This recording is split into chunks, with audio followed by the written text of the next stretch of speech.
She was promised to a duke from birth, but on their wedding day, he chose her prettier, younger sister. Hello readers, welcome to this channel. Please subscribe and leave a like for us. It means the world to us. Also, share this video with your loved ones and turn on post notifications so you don't miss future videos from us. Thank you. As you do so, sit back and relax as we dive into this story. Chapter 1. A Promise Broken. The cathedral bells rang out across London, their solemn chimes a cruel reminder of what was about to unfold. Lady Charlotte Everleigh, poised and dignified, stood at the altar of St. George's, the weight of the moment pressing down on her chest. The grand hall, decorated in opulent silks and flowers, shimmered under the flickering candlelight. Her bridal gown of ivory lace, though beautiful, felt more like a shroud than a symbol of joy. At 28, Charlotte had long accepted the life that had been mapped out for her. Arranged marriages were as much a part of her world as the afternoon teas and grand balls. Her father, the Earl of Westfield, had promised her to the Duke of Ravenshire when they were both children. The union had been forged not by love, but by duty and status. Two things that Charlotte had grown to understand better than most. She never expected love to find her in the Duke's arms, nor did he seek it in hers. They were to be companions, nothing more. And so, as she stood at the altar, waiting for the ceremony to begin, Charlotte forced herself to smile. This was her duty. This was what she had been trained for. The Duke was a man of wealth, title, and reputation. Their marriage would restore the Everleigh name to prominence, ensuring that her family could continue to live in the lap of luxury. Love was a luxury that neither of them could afford. The priest began his opening prayer, but Charlotte's mind was far from the sanctity of the occasion. Her thoughts drifted, not toward the Duke, but to her younger sister, Amelia, who stood near the front of the pews. At 20, Amelia was everything Charlotte was not. Beautiful, vivacious, and the picture of youth, Amelia had never known the cold, calculated world Charlotte inhabited. She was, in many ways, the exact opposite of her elder sister. Charlotte glanced over at Amelia, whose wide, innocent eyes were fixed on her. Amelia looked radiant in her lavender gown, her dark hair styled in soft curls that framed her face like a portrait. There was no mistaking the fact that Amelia was the kind of woman who drew men's gazes wherever she went. Charlotte, on the other hand, had always been the steady, reliable one. It was her strength that had kept their family afloat when her mother had passed, and it was her sense of duty that had led her to accept her fate. But today, standing next to Amelia, she felt a pang of envy. Amelia was so full of life. She was everything Charlotte had once dreamed, of being free to love and live, without the weight of duty pressing down on her. Charlotte had never had that luxury. The Duke of Ravenshire, Cameron Darnley, stood at the altar now, tall and composed, his dark eyes set on her with a cool, indifferent gaze. She could feel the absence of warmth between them, the emptiness that had always been there. Yet, this was what was expected of them both, nothing more than two people fulfilling their roles. The ceremony continued, the words floating in and out of Charlotte's mind, but she barely heard them. She had already given herself to this life, already surrendered to the inevitability of it all. Her gaze drifted once again to Amelia, who was watching her with a mixture of curiosity and concern. And then the unexpected happened. As the priest asked, "Do you, Cameron Darnley, Duke of Ravenshire, take this woman, Lady Charlotte Everleigh, to be your lawfully wedded wife?" Charlotte's heart skipped a beat, waiting for the expected, familiar words. But they never came. The Duke took a deep breath, his expression stiff as stone, before he turned his gaze from Charlotte to Amelia, who stood in the crowd, frozen. His voice, steady but with an unmistakable edge, broke the silence. "I must apologize, Lady Charlotte," he began, his words cutting through the air like a dagger, "but I cannot marry you." The words hung in the air, a sharp, bitter truth that reverberated through Charlotte's body. For a moment, she thought she might collapse right there, in front of the crowd, in front of the priest, in front of her family. But Charlotte's voice caught in her throat. She was not prepared for this. Not now, not here. "Please, let me explain," the Duke continued, his voice softer now, but still tinged with an emotion Charlotte could not place. "I made a vow when I was young to honour this agreement, but I can no longer honour it in good faith." He looked down at his feet, gathering his thoughts. "My heart lies elsewhere, with someone who has become far more than just a promise." Charlotte's heart hammered in her chest. Amelia. And then, as if the words were not enough, the Duke's gaze shifted again, locking onto her sister standing in the crowd. "Amelia, I love you," he said, his voice ringing out across the hushed room. Charlotte's blood turned to ice as she followed his gaze. Amelia was standing there, stunned, her mouth slightly agape. The world seemed to slow as Amelia's eyes met Charlotte's, filled with confusion and shock. The whispers began, low murmurs of disbelief, a gasp from one of the guests. Charlotte's chest constricted with the sudden, overwhelming weight of betrayal. Amelia, who had never asked for this, who had never sought the Duke's attention, now found herself thrust into the centre of a scandal she could not control.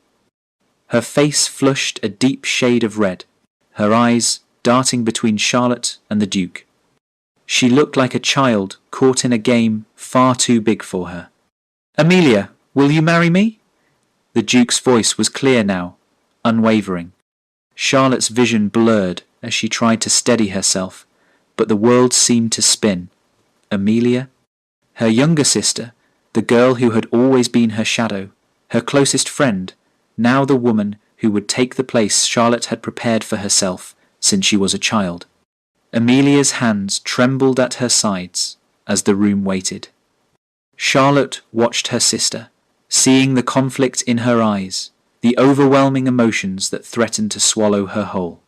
And then, in the midst of all the chaos, Amelia nodded. "Yes," she whispered, her voice barely audible over the hushed gasp of the crowd. Charlotte's heart shattered in a way that words could not describe. She was drowning in a sea of shock and heartbreak, the weight of the broken promise pressing down on her chest. As Amelia walked forward, her eyes avoiding Charlotte's gaze, Charlotte could not move. The room seemed to close in around her, the ornate walls mocking her as the ceremony that should have marked the beginning of her life, instead turned into the funeral of her dreams. The Duke of Ravenshire had chosen her younger sister over her. His love had never been hers, not really. Charlotte felt a deep, consuming ache as she stood there, trapped in the wreckage of her own life. The promise was broken. The future she had so carefully crafted for herself had been ripped away in an instant. And Amelia, the girl who had always been everything Charlotte was not, now stood in her place. The world was changing around her, and Charlotte had no idea who she was in it anymore. Chapter 2. The Sisters' Struggle. The sound of the carriage wheels was the only thing that broke the heavy silence, as Charlotte Everleigh sat with her hands clenched tightly in her lap, staring blankly at the road ahead. The evergreens lining the long, winding drive to the family estate blurred in the distance, but she didn't care. It was as though the world had dimmed around her, leaving only the cold emptiness of her heart. The grand ceremony, the shocking declaration, the scandalous betrayal, it was all still fresh in her mind, replaying in cruel flashes. The Duke of Ravenshire's words had burned into her chest, and the image of Amelia standing by his side had seared itself into her soul. She could still hear the whispers, the shocked gasps, the muffled conversations that had followed her out of that church. The world had witnessed her downfall, and it seemed there was no escaping the weight of it. Charlotte had been prepared for disappointment, perhaps. She had never been under any illusion that her marriage to the Duke would be one of passion or deep affection. She had resigned herself to the reality of duty. But this was different. This was a cruelty she had not expected. She had been promised to the Duke since childhood, a promise her father had made for the sake of security and family legacy. She had played her part, never once questioning the path laid before her. But now, as she sat alone in the carriage, Charlotte wondered if it had all been for nothing. The estate finally loomed before her, its imposing stone walls mirroring the fortress of isolation Charlotte had built around herself. She had not even the strength to step down from the carriage. The idea of returning to a house that once felt like home, now a place of mockery and shame, left her feeling hollow inside. She did not even care to greet the staff when she entered. She barely acknowledged the sympathetic glances of the servants who'd once served her with such warmth. It was too much, too painful. She retreated to her private rooms, where the curtains were drawn tight, shutting out the light of day. Her reflection in the mirror startled her. Her eyes were red from crying, her face pale, streaked with the remnants of emotion she didn't know how to contain. But as she lay in bed, staring at the ceiling, Charlotte couldn't help but feel one thing above all else: betrayal. She had always known that her life was not her own. Her marriage to the Duke was a contract, nothing more, and she had accepted that. What hurt most wasn't the loss of her marriage. It was the realization that she had never really mattered in the Duke's life at all. His affections, so easily swayed by the allure of youth and beauty, had never been hers to claim. But it wasn't just the Duke who had betrayed her. It was Amelia, her sister, the girl who had always looked up to her, always followed in her footsteps, now standing at the centre of the scandal. Amelia had never asked for this. She had never sought the Duke's attention. Yet there she was, swept up in the whirlwind of his desire, leaving Charlotte behind like an old promise no one cared to fulfill. The thought gnawed at Charlotte Amelia's innocence, had somehow robbed her of everything she thought she had a right to. Was she so invisible? Was she so easily forgotten? Her stomach twisted as she thought of Amelia, who had taken the Duke's hand without question, without hesitation. Amelia had always been the pretty one, the carefree one. Charlotte had always been the steady, reliable sister, the one who protected, who guarded, who played the part. But now, Amelia was the one who had captured the Duke's heart, the one who would be the Duchess, while Charlotte was left with nothing but the remnants of a life she never chose. Amelia, for her part, was struggling in her own way. The first few days after the wedding disaster were a blur of congratulations, well wishes, and a barrage of people telling her how lucky she was. Everyone spoke to her as though she had won some prize. How did it feel, they asked, to be the Duke's beloved? Amelia smiled through it all, but inside she was numb. She had never asked for this. The Duke's sudden affection felt like an overwhelming responsibility, a duty she hadn't bargained for. She had admired him from a distance. Yes, he was the Duke, after all, an important and powerful figure in society. But love? True love? That had never entered her mind. Amelia had never thought of herself as someone who could fulfill such a heavy role. The idea of marrying him, the man her sister had been promised to, left her feeling guilty and uncertain. She had tried to talk to Charlotte, but her sister had shut her out. How could she blame her? Amelia could see the anger in Charlotte's eyes whenever she looked at her. She had never wanted to be the one who caused Charlotte's pain. But now, the distance between them seemed unbridgeable. Amelia couldn't help but feel the weight of what she had done, torn between her growing sense of obligation to her family and the painful truth that her love for the Duke wasn't real. Amelia found herself spending long hours in the gardens, walking through the tangled maze of roses, lost in thought. She had always found comfort in nature, but now even the beauty of the blooms felt hollow. How could she live with herself, knowing the damage she had caused? How could she look Charlotte in the eye again? The guilt clawed at her. Charlotte had never been able to love the Duke, but she had made peace with her role in the marriage. Amelia, on the other hand, had no such peace. She didn't love the Duke, but she had accepted his proposal out of a sense of duty to her family. She knew what it meant to them, to her mother, to her father, and to the legacy of the Everleigh name. But at what cost? Could she truly go through with this, knowing how it had torn her sister apart? A week passed before Charlotte saw the Duke again. It was late in the evening when he arrived at the Everleigh estate, his manner still as formal as it had been at the wedding. He had come, not to apologize, but to explain. "I never meant to hurt you, Charlotte," the Duke said quietly, standing at the door of her sitting room, his tall figure blocking the light from the hall. "You must understand, I was drawn to Amelia. She is everything I thought I needed." The words struck Charlotte like a blow. Everything I thought I needed.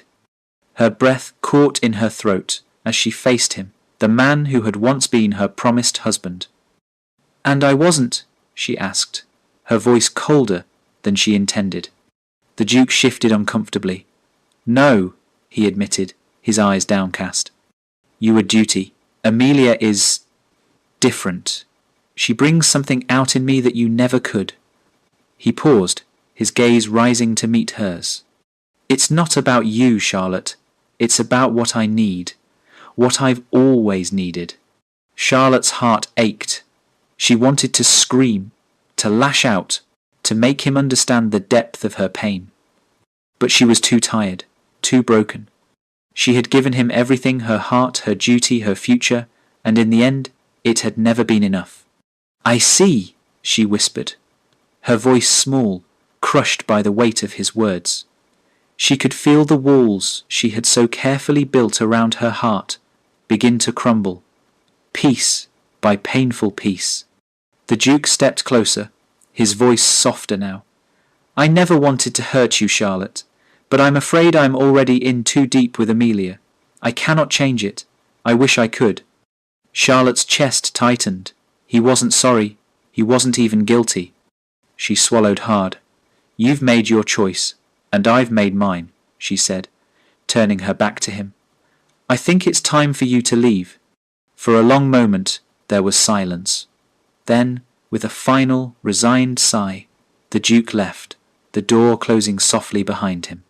Charlotte didn't know how to feel anymore. Everything she had once known about love, about duty, about family, was slipping through her fingers like sand. But one thing was certain. She could never go back, and neither could Amelia. Chapter 3. A choice of the heart. The days bled into each other, each one a blur of quiet anguish and strained silence. The early spring sunshine filtered weakly through the curtains of Charlotte's room, casting long shadows on the walls. The air felt heavy with unspoken words, the atmosphere thick with the remnants of that dreadful day. Charlotte had not cried since the night of the wedding, not because the tears had run dry, but because something inside her had frozen. For weeks, she had buried herself in the responsibilities of the estate. She made sure the servants were well attended, ensured the family finances were in order, and even began overseeing the preparations for the upcoming ball, something she knew would be expected of her. But a task that, for the first time, felt entirely hollow. She played the role of the dutiful daughter, the one who put her family's needs before her own, as always.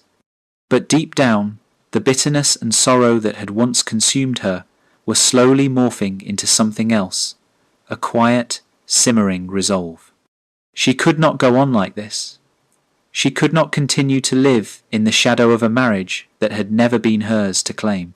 The Duke had chosen her sister, Amelia, And with that choice, he had irrevocably destroyed the fragile dream Charlotte had clung to for so long. But it was not just the Duke's betrayal that weighed heavily on Charlotte's heart. It was the realization that she had spent her life giving up pieces of herself for others, the promises she made to her family, the duty she had taken on as the eldest daughter, the role she had played in society as a woman of substance. None of it had ever been for her. And now she was at a crossroads. She could continue to serve others, burying herself in duties that felt more like chains than responsibilities. Or she could do the unthinkable, carve a new path for herself. One afternoon, as she sat in the drawing room, absent-mindedly running her fingers over the pages of a book she hadn't read, she was interrupted by the soft knock on the door. A voice, familiar and comforting, called through the wood. "Charlotte, may I come in?" It was Lord Theodore Blackwood, her childhood friend, who had been a steady presence in her life since they were both children. Theodore was a man of few words but deep understanding. His affection for her had always been quiet, unobtrusive. He had never asked for more than her friendship, but she had always known it was there. She had often wondered, in the quiet of her own heart, whether there might have been a time when things could have been different between them. But such thoughts had always seemed irrelevant, buried under the weight of her family's expectations and her own sense of duty. When she opened the door, Theodore stood before her, his dark hair slightly dishevelled and his hands clasped nervously behind his back. His eyes, usually warm and kind, were filled with something more an earnestness that made Charlotte's breath catch in her chest. "Charlotte," he began, his voice soft but firm, "I cannot stand by any longer and watch you suffer in silence. I know you have chosen to carry this burden alone, but it need not be so." Charlotte bit her lip, resisting the urge to turn away. Theodore had always been a friend, but in this moment he was more than that. He was an ally, someone who could offer her a way out of the life she had known. His words stirred something deep within her, a yearning she had kept buried for far too long, but she hesitated. She didn't know what it meant to choose herself. She didn't know if she even had the right. "Theodore, you know why I must stay here," she said, her voice trembling slightly. "My family, they need me. Amelia needs me." The words were hollow, but they were the truth she had always lived by. She had always put the needs of others before her own. Theodore stepped closer, placing a hand gently on her shoulder. "You are not a commodity, Charlotte," he said softly. "You are a woman with dreams, with desires, with a heart that deserves to be loved and cherished. You have spent your life living for others. It's time to live for yourself." Her chest tightened at his words. His sincerity was so raw, so real. But how could she? How could she leave everything she had ever known? The expectations of society, the love of her family, the duty that had shaped every moment of her life, they all seemed too powerful, too binding for her to just walk away from. "I don't know how," she whispered, her voice breaking. "I don't know how to choose love when all I've known is duty. How do I even know what love is, Theodore? The Duke didn't love me. He never did. How can I trust that love is real when it's been nothing but an illusion for so long?" Theodore's expression softened, and he gently cupped her face in his hands, forcing her to look at him. "Love is not a fairy tale, Charlotte. It's not about being swept off your feet or having everything fit into a neat little box. It's about choosing someone, choosing yourself, and being brave enough to face the unknown. I have always loved you, and I know that I always will, but this is not about me. It's about you, Charlotte. What do you want?" His words landed like a weight on her heart. What did she want? She had never asked herself that question. Her life had always been about fulfilling the needs of others, her family, society, the expectations placed upon her. But now, in this moment, the possibility of something else hung in the air. Charlotte felt something shift inside her, a crack in the wall she had built around her heart. She closed her eyes, a tear slipping down her cheek. For the first time, she allowed herself to feel what she had buried for so long. A longing for freedom, for a life not dictated by duty, for the chance to finally choose herself. But even as this realization washed over her, the weight of responsibility still held her captive. She thought of Amelia, the sister who had unknowingly taken the Duke's hand in her place. Amelia, who had her own struggles, her own fears, and her own questions. How could Charlotte leave now, knowing the turmoil it would cause her sister? How could she walk away from the family that needed her? As if reading her thoughts, Theodore spoke again. I understand the burden you feel, Charlotte. But you must understand this. Your happiness matters. You matter. A surge of emotion welled up inside her. She had never felt so torn, but the seed had been planted. Theodore had given her the courage to finally ask herself what she wanted. For too long, she had lived in the shadow of others' expectations, never daring to dream for herself. But now, the possibility of something more was within reach. Amelia, meanwhile, was coming to terms with her own heartache. She was struggling with her feelings for someone else, someone she could not claim, and the growing realization that her place by the Duke's side might not be the life she wanted after all. The pressure of her sister's pain weighed heavily on her, and as much as she tried to convince herself that she was doing the right thing, a part of her wondered if she could ever truly love someone out of duty. As the days passed, Charlotte's resolve grew stronger. The decision was clear now. She would leave. She would leave the estate, the title, the expectations, and she would find out who she truly was, free from the chains that had bound her for so long. And so, with a heart still heavy, but filled with the first glimmers of hope, Charlotte made her decision. She would no longer be a pawn in a game she never chose. She would carve out a life for herself, and maybe, just maybe, she would learn what it meant to love, not out of obligation, but out of choice. With one last look at the estate that had been her prison, Charlotte packed her bags and prepared to step into the unknown, leaving behind the life she had known for one that was all her own. Chapter 4. Unlikely Lovers. Charlotte's departure sent ripples through the carefully manicured fabric of society. It was almost as if she had fallen off the edge of the earth. One moment she was the dutiful daughter, the reliable presence in the Everleigh household, and the next she was gone. No longer bound by the expectations of her family, Charlotte retreated to the countryside, to the estate of her distant relative, Lady Olivia Pembroke, whose quiet manor sat nestled among the rolling hills and thick woods. Charlotte had never known Lady Pembroke well. She was an eccentric widow, with a sharp wit and an even sharper tongue. But Lady Olivia had welcomed Charlotte with open arms, offering her sanctuary in the solitude of the countryside, away from the prying eyes of London.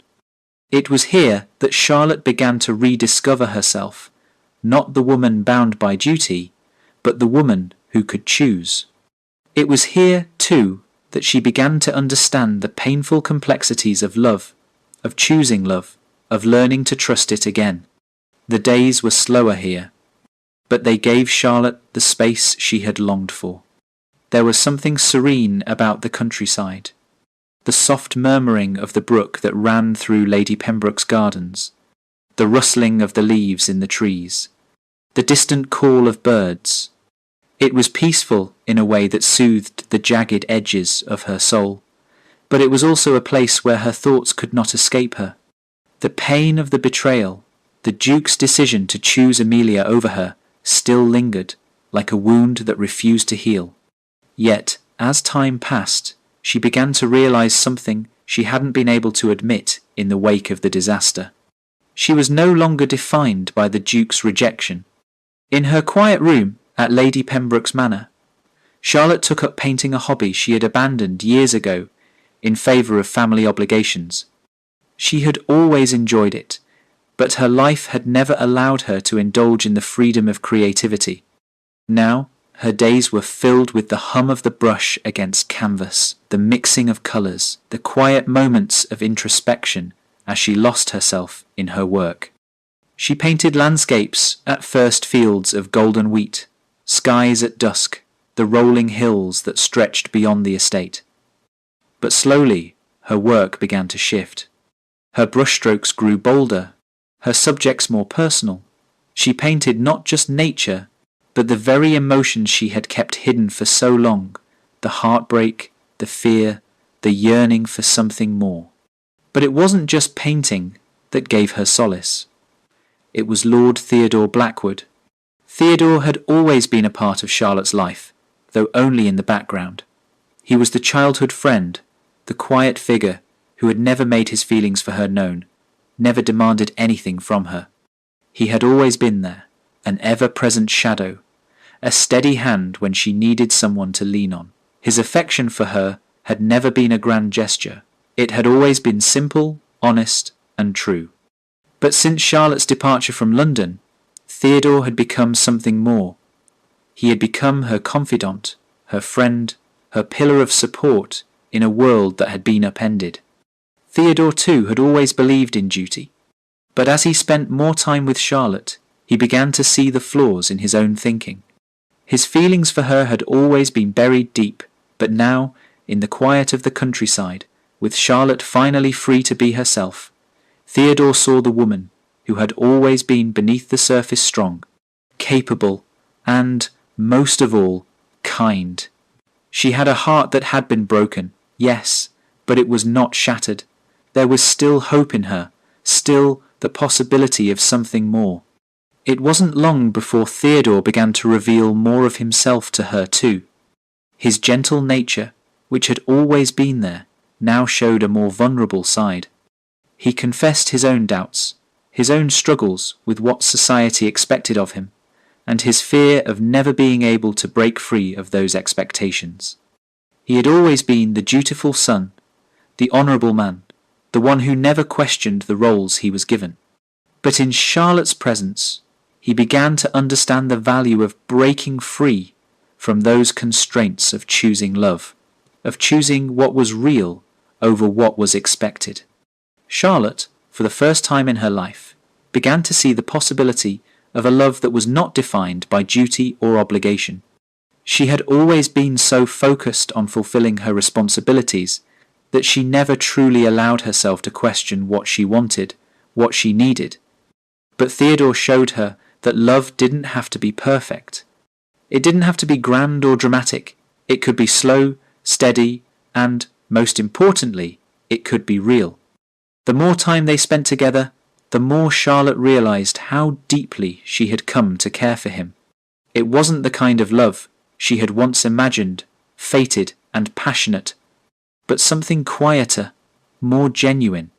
Their conversations were easy, their silences comfortable, and the way he looked at her made her feel seen, truly seen, for the first time in her life. One evening, as they walked through the garden, the setting sun casting long shadows on the ground, Charlotte felt a shift in the air between them. The world seemed to still as Theodore stopped in his tracks, turning to face her. There was a warmth in his gaze, a tenderness she had not noticed before. "Charlotte," he said softly, his voice barely above a whisper, "I've loved you for so long, in ways I never had the courage to say. But I can't keep pretending that my feelings for you are just a quiet affection. You mean more to me than I can express." Charlotte's heart raced, but she didn't turn away. For the first time in years, she allowed herself to feel something without fear of what it meant. She had spent so long living in the shadow of others' expectations, but here, in this moment, with Theodore, she felt the weight of those years lift. "I've never known a love like this," Charlotte whispered, her voice trembling. "I've spent my life trying to please everyone else. I don't know what it feels like to choose something for myself." Theodore smiled, his hand gently brushing her cheek. "Then choose me, Charlotte. Choose this. Choose us. I promise you This love will be real.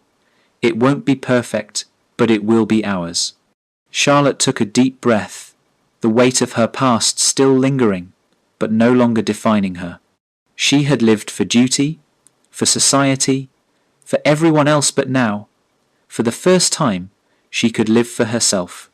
"I choose you," she said, her voice steady and sure.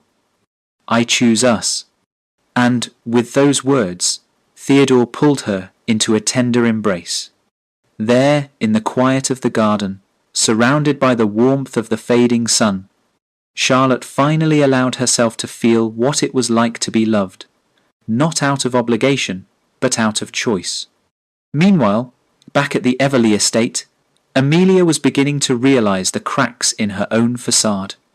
She had married the Duke not for love, but for duty, just as Charlotte had feared. She had tried to make the best of it, but something inside her had broken. The Duke, though attentive, was still distant, still wrapped in the cold shell he had built over the years. And as Amelia's feelings for someone else began to grow, she found herself questioning everything she had once believed in. The Duke had chosen her, yes, but it was Charlotte he had truly understood. Amelia now faced the painful truth that their marriage was nothing but a shadow of what true love could be. As Theodore and Charlotte began their new life together, a quiet understanding settled in Amelia's heart. She had a choice to make too, to live for duty or to live for herself. And for the first time, she didn't know what her heart would choose. Chapter 5. Revelations and Redemption. The grand ballroom of Lord and Lady Pembroke's estate shimmered with opulence, the flickering candles casting a soft golden glow across the sea of glittering gowns and sharp tuxedos. The sound of music swirled through the air, elegant waltzes and light-hearted minuets, while the laughter and chatter of society's finest echoed in the background. It was the sort of event where people came to be seen, to reaffirm their status, to bask in the pleasure of knowing their names would be spoken about long after the night ended. But for Charlotte Everleigh, tonight felt like a new beginning. The years of duty, of sorrow, of self-sacrifice, those had all brought her here to this moment where she could finally claim her own story, no longer bound by the expectations of her family or the weight of a promise she never made. Theodore Blackwood stood beside her, his arm securely around her waist, his presence a quiet anchor in a sea of unfamiliar faces. She had never thought of herself as someone who could be loved so freely, so completely, yet with Theodore it had become a reality. He had given her more than just the comfort of friendship. He had given her the courage to live her truth, to choose for herself, and, most importantly, to believe in love again. Her sister Amelia stood at the other end of the room, her figure striking in a gown of deep sapphire, a stark contrast to Charlotte's emerald green. Amelia had come into her own. In the time since Charlotte's departure, she was no longer the innocent, unsure girl who had once stood beside the Duke, unaware of the weight of her own decisions.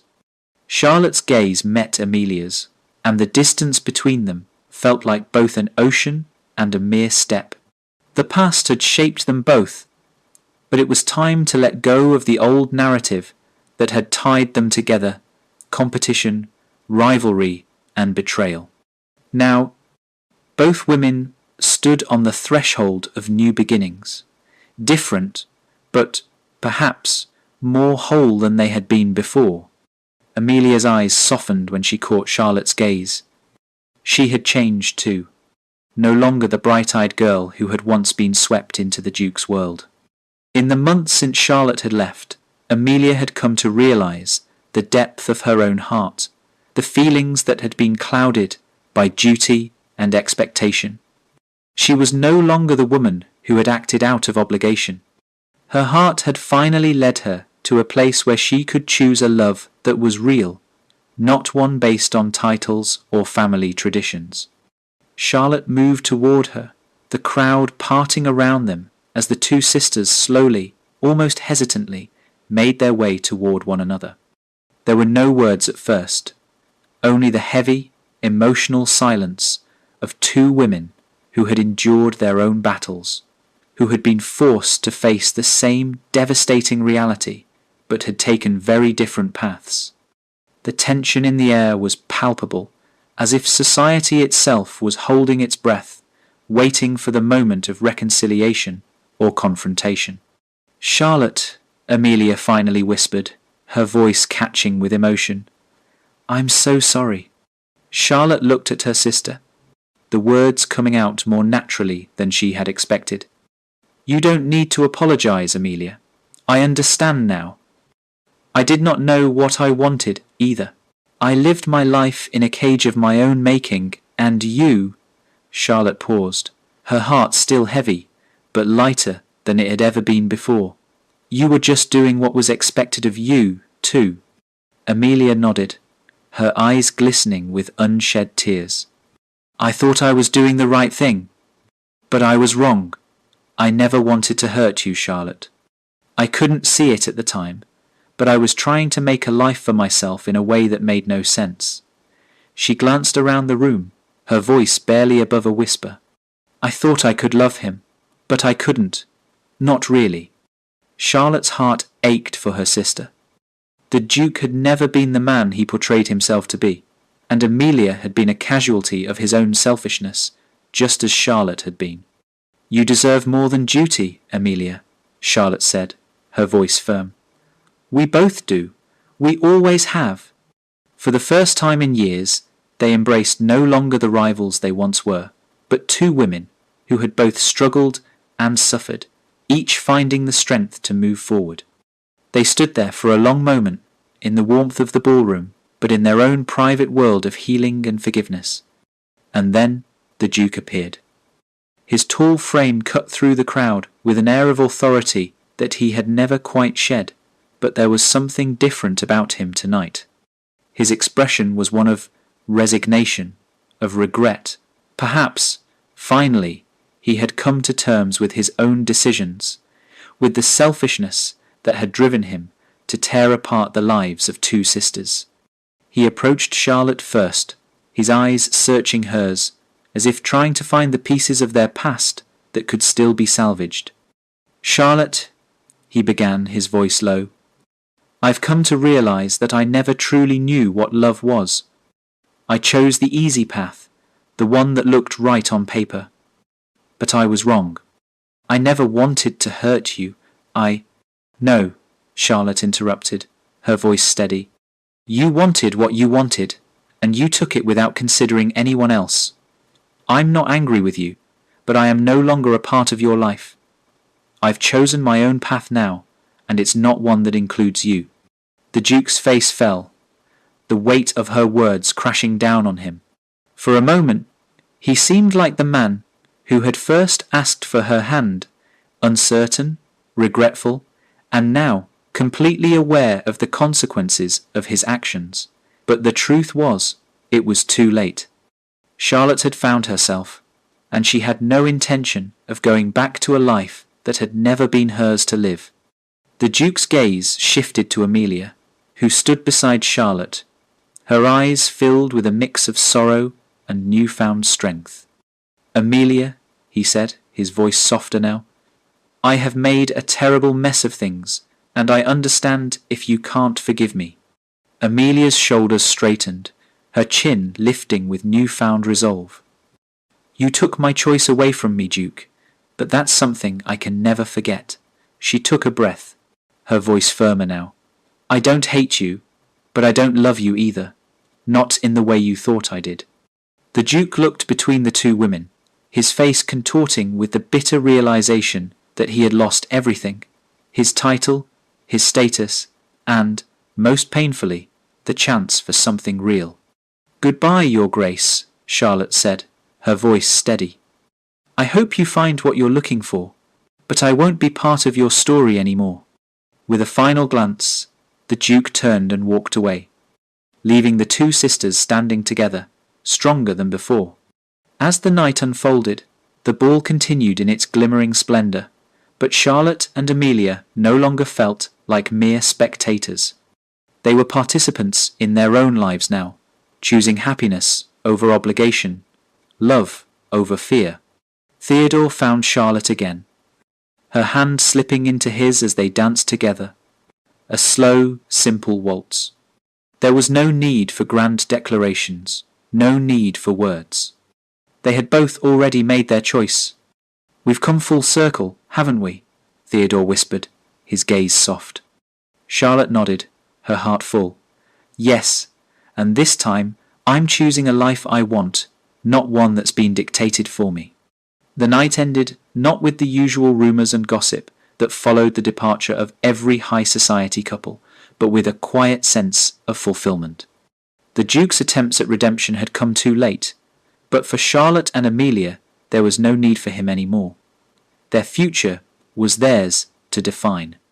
As the ballroom doors closed behind them, Charlotte and Theodore stepped out into the cool night air, side by side, ready to face whatever came next with love, with courage, and, most importantly, with the freedom to choose. Thank you for staying with us until the very end of this emotional journey. If this story touched your heart, we invite you to subscribe, like, comment, and share. Your support helps us continue creating more stories of love, redemption, and second chances that matter. At the end of this video, you'll see a suggestion for another of our romantic stories. Click and discover more beautiful tales of courage and connection. With all our gratitude, Duke's Story.